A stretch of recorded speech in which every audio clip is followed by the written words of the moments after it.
membaca ayat yang familiar bagi kita Pak ya. Saya kira kita semuanya udah hafal kalau bulan puasa ini.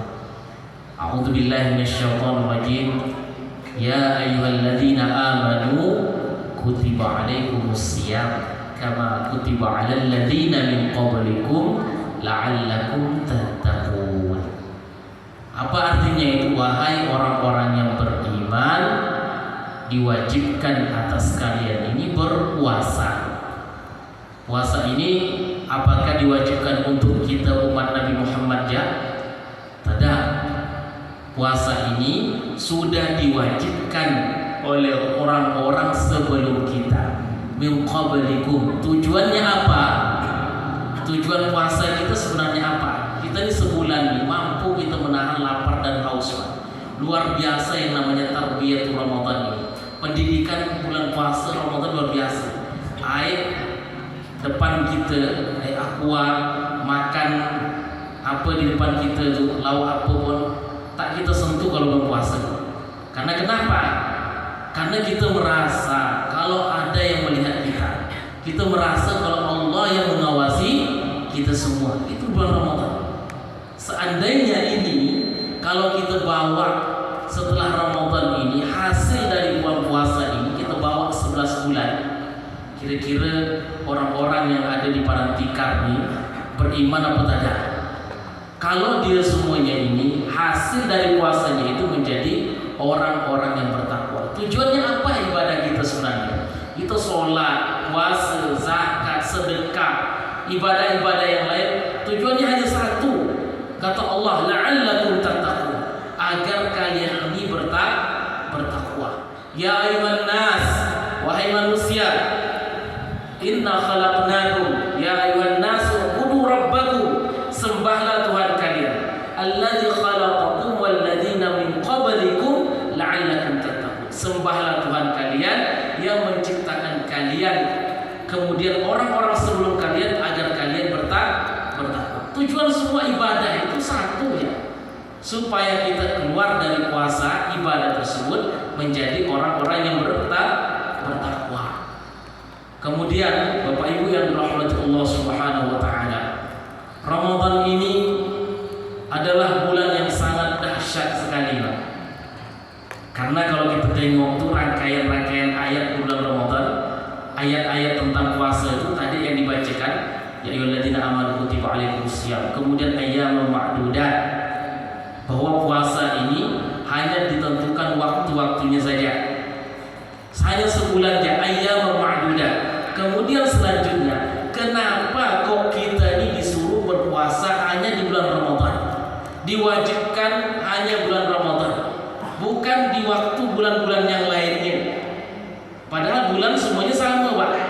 Ada bulan Muharram, ada Safar, ada Rabiul Awal. Kok dipilih puasa itu harus di bulan Ramadan? Kenapa tidak di bulan Muharram ya? Atau bulan Safar ke Rabiul Awal? Ternyata kata ulama, ini disebabkan karena Al-Quran itu diturunkan pada bulan Ramadan. Jadi Pak, apapun yang bersentuhan dengan Al-Quran ini, Allah muliakan barang tersebut. Apapun yang bersentuhan, berinteraksi dengan Al-Quran, Allah muliakan. Bulan itu, karena Al-Quran diturunkan pada bulan Ramadan, maka jadilah Ramadan ini jadi bulan paling mulia dia. Kemudian kita kenal ada satu malam, namanya malam apa Bu? Malam Lailatul Qadar. Malam Lailatul Qadar nih hanya satu malam saja, bukan satu bulan dari 4 malam pertama atau sampai malam 30, tidak, tapi hanya satu malam. Kemudian letaknya pun Ashrul Awakhir, 10 terakhir pada bulan Ramadan itu, singkat sekali. Dan 10 terakhir Ramadan ini hanya satu malam nih. Dan itu pun dirahasiakan, tak disebutkan Nabi itu kalau udah sampai 10 terakhir di bulan puasa, apa kata Aisyah radhiyallahu anha, istri beliau ngomong, syadda mizarahu, ini sarungnya itu dikencangkan. Maksudnya apa?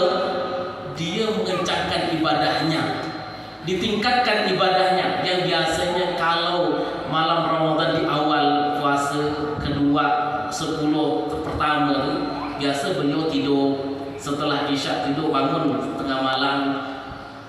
kalau udah 10 terakhir nih, beliau tak akan tidur. Nyari apa di situ? Nah, Lailatul Mubarakah, yaitu malam berkahnya itu. Inna anzalnahu fi Lailatul Qadar. Sesungguhnya saya turunkan Al-Quran itu pada malam Lailatul Qadar.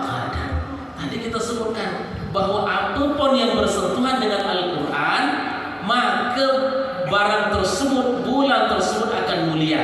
Malam Ramadan, bulan puasa jadi mulia karena turun Al-Quran. Kemudian malamnya itu mulia jadi malam khairun min alfi syahrin. Lebih baik daripada 1000 bulan itu.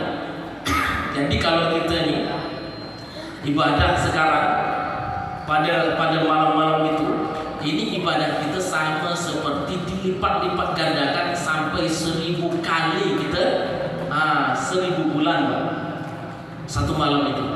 Maka apapun yang bersentuhan dengan Al-Quran mulia itu. Kemudian yang ketiga, ini Pak, gara-gara diborong semua nih. Sholat isya imam saya enggak. Ini kemudian tarawih saya enggak, tausiah saya enggak. Ini mudah-mudahan bukan corona Pak ya. Insya Allah bukan corona Pak. Seperti itu. Jadi Allah Subhanahu wa taala turunkan Al-Quran pada malam Lailatul Qadar. Kemudian Nabi yang diturunkan Al-Quran itu jadilah Nabi Muhammad SAW, dijadikan pemimpin para rasul. Kemudian tempat yang diturunkan Al-Quran, Mekah dan Madinah, jadilah tempat tersebut tempat yang mulia. Jadi Bu, kalau anak kita ngafal Quran, ngaji, kemudian selanjutnya masuk pesantren, ini harus kita dukung Pak. Karena kenapa? Kalau dia bersentuhan dengan Al-Quran anak kita ini, insya Allah dia akan dimuliakan oleh Allah Subhanahu wa taala. Jangan ragu tuh jadi penghafal Al-Quran. Karena kenapa? Allah Subhanahu wa taala menyebutkan bahwa malaikat Jibril itu namanya, selain Jibril namanya Ruh. Tanazzalul malaikatu war-ruh. Akan turun ketika malam Lailatul Qadar itu malaikat Jibril, malaikat-malaikat, kemudian ruh. Ruh itu siapa? Jibril. Dan Allah memberikan nama Al-Quran itu sama dengan nama ruh. Al-Quran selain namanya Al-Quran itu ada namanya ruh Pak. Al-Quran itu kita baca, kita sebut namanya Al-Quran. Nama lain Al-Quran itu namanya ruh. Tadi sempat Pak Imam menyebut bahwa kita ini ada unsur jasmani. Jadi jasmani itu makanannya dari mana? Dari padi, Pak ya, beras, tumbuh-tumbuhan, hewan. Hasil bumi itu untuk jasmani kita. Nah, kemudian adapun makanan rohani kita nih, ya Pak ya, kita sehari makan, tapi rohani kita ini apa makanannya? Maka makanan rohani kita ini bersumber dari wahyu. Bersumber dari wahyu dari langit. Kalau kita biarkan namanya ruh kita ini tak makan, maka ruh kita ini kelaparan. Selanjutnya di situ Allah Subhanahu wa taala sebutkan, wa kadzalika auhayna ruhan min amrina. Sesungguhnya kami wahyukan ruh kepada kalian ini. Agar apa? Supaya ruh kita ini diberi makan dengan cara apa? Membaca Al-Quran. Karena Al-Quran itu disebutkan sebagai ruh. Hadis Nabi SAW menyebutkan, innal mar'a laisa fi jawfihi syai'un minal Qur'an kal baitil kharib, katanya. Sungguhnya apabila rongga seseorang itu tidak ada sedikit pun dari Al-Quran, sama seperti rumah yang rusak, rumah yang hancur, rumah yang tak ditinggal orangnya. Pak, kalau di sini ada satu rumah kosong, tak tinggal manusia di situ, lama tak ditinggal, tak ada penghuninya, apa yang tinggal di situ Pak? hantu ya Pak ya. Setan masuk situ. Nah, itulah Nabi itu memberikan sebuah tamsil, permisalan kalau kita nih, badan kita, ruh kita nih dalam nih, tidak ada Al-Quran di dalamnya, ini sama seperti rumah roboh, rumah yang rusak, kosong. Maka wajib minimal yang kita baca itu Al-Fatihah. Nah, minimal yang kita hafal itu surah Al-Fatihah. Ini ada yang tak baca Al-Fatihah, Pak. Tak sah sholat kita, Pak ya. Kalau tak baca Al-Fatihah, karena Fatihah ini rukun sholat kita.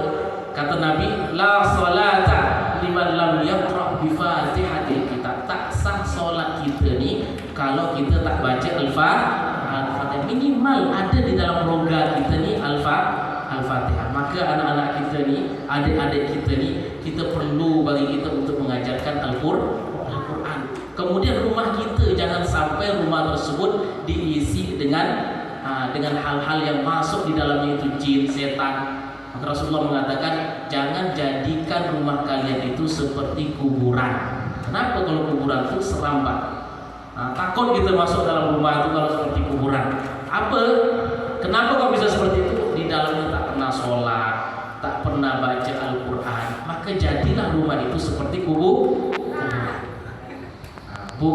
Pak, sebaik-baiknya manusia itu siapa sebenarnya? Hadis Nabi mengatakan sungguhnya manusia yang terbaik itu adalah man ta'allamal Qur'ana wa 'allama. Sebaik-baiknya kalian itu adalah yang mempelajari Al-Quran dan mengajarkannya. Atau dalam bahasa kita ini, manusia yang terbaik itu pejabat ke bukan? Siapakah manusia yang terbaik? Pejabat ke? Atau dia yang punya harta banyak ke? Bukan. Sebaik-baiknya manusia yang paling mulia itu adalah yang mengaji. Yang kedua adalah guru ngaji. Nah itu Pak. Sebaik-baiknya manusia, kata Rasulullah, khairukum man ta'allamal Qur'ana wa 'allamahu. Sebaik-baiknya kalian adalah pertama yang mengaji dan guru ngaji. Nah, kira-kira nih Pak, guru ngaji kita ini udah kita hormati apa belum? Nabi, Pak, Nabi Muhammad SAW, beliau tuh menghormati orang-orang yang mengaji, hafid Quran, penghafal Quran, itu beliau hormati. Kalau beliau menyampaikan kajian seperti ini, beliau tak akan memulai kajian tersebut sampai beliau itu menyuruh para hafid penghafal Quran maju ke depan. Nah, kalau masih di belakang itu, maka beliau tak akan mulai. Kenapa? Ini seolah-olah tak menghormati para penghafal Quran.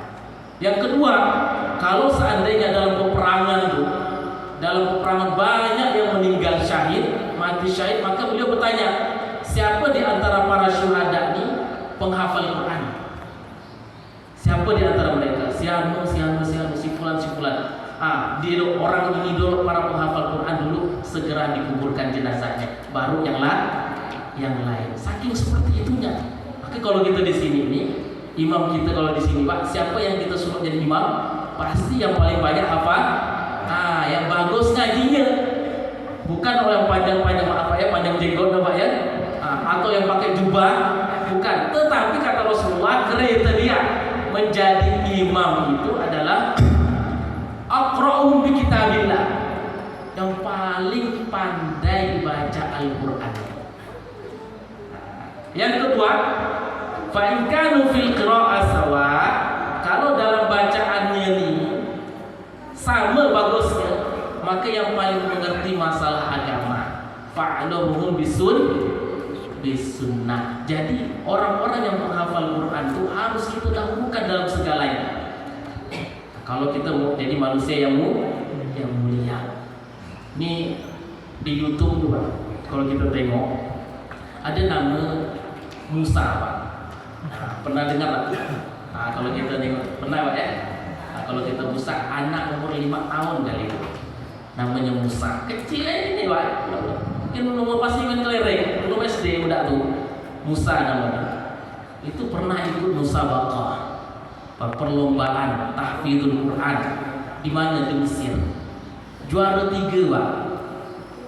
Nah, lawan-lawannya umur di atas dia, umur belasan tahun, 16, dewasa lawan.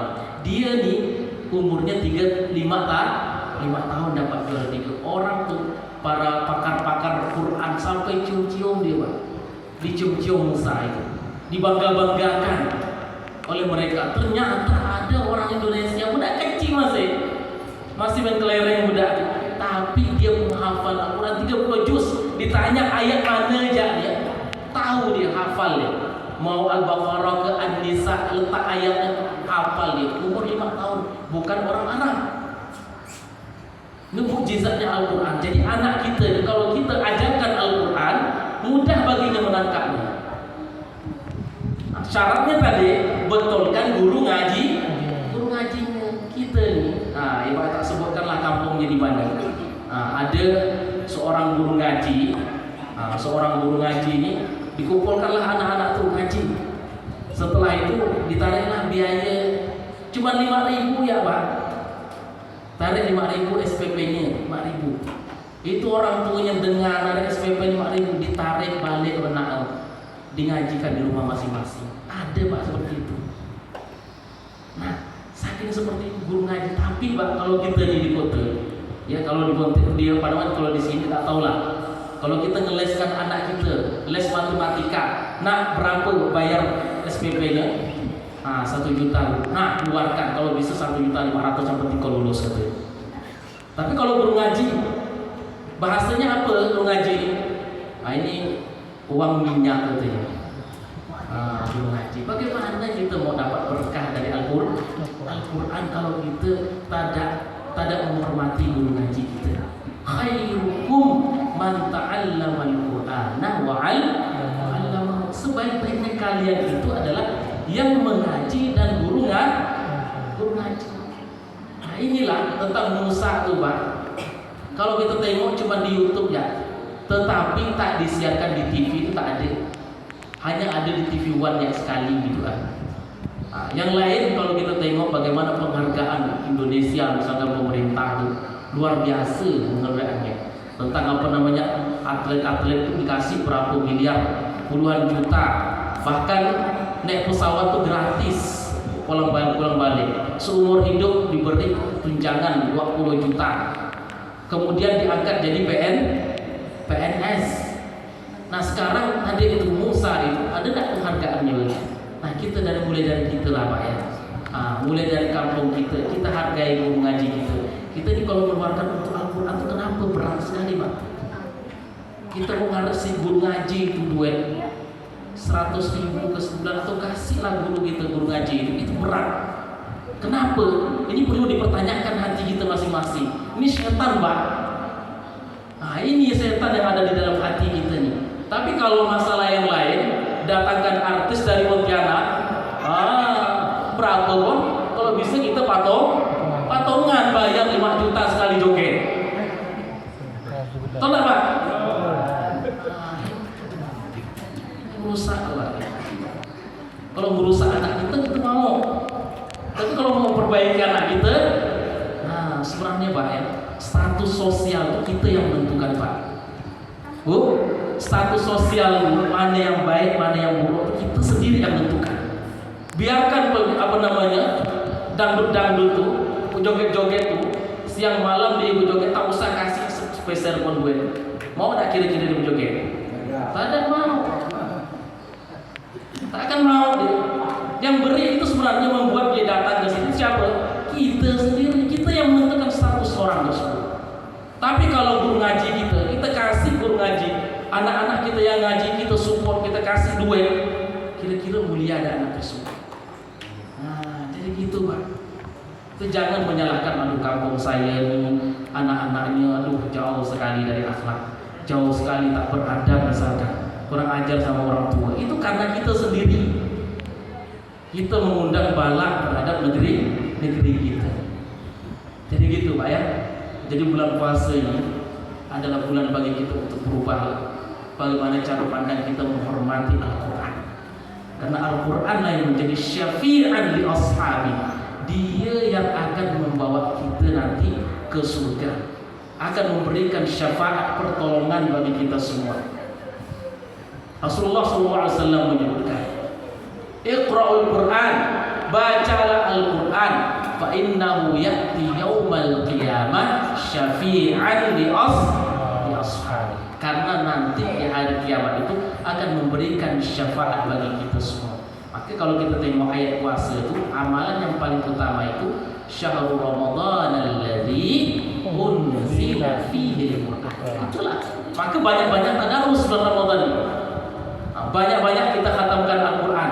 Kalau datang ke rumah malam hari baca Al-Quran ya. Bangun malam baca Al-Quran. Selesaikan Al-Quran kita. Setiap hari bulan Ramadan itu baca Al-Quran. Karena itu amalan yang paling utama. Rasulullah SAW kalau bulan Ramadan itu Jibril itu turun menyimakkan hafalan Rasulullah SAW sampai 3 kali datang Jibril mendengarkan. Rasulullah berkali-kali namanya khataman Al-Quran itu berkali-kali. Nah, kalau kita nih mudah-mudahan Pak ya, nah bulan Ramadan ini marilah kita mendekatkan diri kita ini dengan Al-Quran. Baik itu malamnya, pagi ke, siang ke, yang kita pegang ini Al-Quran. Bayangkan 11 bulan lamanya kita ini bekerja, diberi waktu oleh Allah Subhanahu wa taala untuk bekerja, silakan. Kerja di laut ke, di darat ke, silakan. Tapi minta Allah itu ngasih kesempatan kita 1 bulan ya Pak. 1 bulan bagi kita untuk fokus ibadah. Nah, sekarang kan sebenarnya gampang lah bagi kita kalau misalkan ibu-ibu mau belanja belanja buat lebaran Bu ya. Mau pergi Pontianak, sekarang kan Shopee udah sampai sini Bu ya. Online udah sampai sini. Dapat tinggal pesan. Ibu-ibu kalau misalkan mau iktikaf di Masjid Bagus Salam, ini gampang. Bawa HP, tekan Shopee, ya kan? Buka aplikasi Shopee. Ini kan suku terakhir nih. Wah, sibuk-sibuk gitu kan. Daripada saya sibuk di dapur, bagus saya pesan aja kue. Lewat apa? Lewat aplikasi ke di Facebook ke, minta kawan ke suruh tinggal dikirim. Ibu-ibu fokus ibadahnya di masjid, barang itu sampai di rumah, tak perlu ke pasar. Lebih murah lagi jatuhnya. Daripada ibu-ibu 10 terakhir 10 terakhir ya. Kita usahakan lalu ya. Mari kita berubah, meningkatkan kualitas kita iman 1 bulan jadi. Kesempatan diberikan oleh Allah Subhanahu wa taala. Silakan setelah itu 11 bulan ibu mau kemana pun, bapak-bapak mau apapun kerjanya, yang penting halal. Ini Allah berikan kesempatan tersebut. Tapi ini 1 bulan ini kata Allah Subhanahu wa taala, wa idza sa'alaka 'ibadi 'anni fa inni qarib. Jadi kalau hamba ini bertanya tentang diriku, fa inni qarib. Ini masih tentang ayat puasa. Maka bulan puasa ini paling utama itu setelah baca Al-Quran, amalannya adalah berdoa. Doa yang paling mustajab itu ketika kita berpuasa. Ketika kita berpuasa banyak-banyaklah kita berdoa, banyak-banyak berdoa. Itu Pak ya. Jadi Ramadan ini momentum bagi kita ini berubah. Innallaha la yughayyiru ma biqaumin hatta yughayyiru ma bi anfusihim. Allah tak akan merubah satu kaum itu sampai dia merubah dirinya sendiri. Tak akan Allah berubah, tapi kita lah sendiri berubah. Dengan cara apa yang tadi itu, kita hormati guru-guru ngaji kita, kemudian kita support anak kita ini menjadi ahlul Quran, para penghafal Quran. Pertama itu Al-Quran. Kalau misalkan mau jadi siapapun, dia nanti mau jadi guru ke, mau jadi perawat ke, mau jadi bidan ke, mau jadi polisi ke, pertama-tama basic pertama anak kita ini Al-Quran dulu.